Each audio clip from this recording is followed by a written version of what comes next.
నువ్వు కూడా వచ్చేసి. రామోజీరావు గారు అంటేనే నాకు నా ప్రకారం ఒక అక్షరాకాశం, ఒక స్ఫూర్తి శిఖరం, విలువల జలపాతం. పైనుండి ఆ విలువలు ప్రవహిస్తూ ఉంటాయి.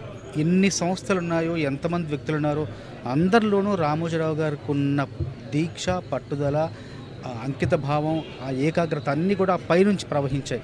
ఆ లక్షణాలు, ఆ గుణాలన్నీ కూడా రామోజీరావు గారి నుంచి అన్ని సంస్థలోని అంతమంది ఉద్యోగులకు ప్రవహించాయి. అట్లాగే ఎన్ని వ్యాపారాలు చేసినా మానవీయ కోణం మాత్రం మరవలేదు, వదలలేదు. అట్లాగే వ్యాపారాలతో పాటు, విజయాలతో పాటు ఆ విజయాల వెనకాల ఉన్న విలువల్ని మనం ఎప్పుడూ గుర్తించాలి, గుర్తుపెట్టుకోవాలి. అవే మనందరికీ ఆదర్శం.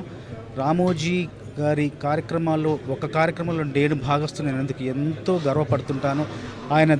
ఆయన చూపించిన దారిలో ఆయన ఆదర్శంగా తీసుకొని, ఆయన స్ఫూర్తిగా ప్రేరణగా తీసుకొని మరెంతో మంది ముందుకెళ్లాలని, ఆయన తెలుగు భాష ఆత్మవిశ్వాసానికి ప్రతీక అని, ఆత్మవిశ్వాస పతాకాన్ని ప్రపంచవ్యాప్తంగా ఎగరేసిన గొప్ప ధీరుడని చెప్పేసి మనస్ఫూర్తిగా తెలియచేసుకుంటూ, ఆయన సంస్థలో ఒక భాగస్తుని, ఒక భాగస్వామిని అయినందుకు ఎంతో గర్వపడుతున్నాను.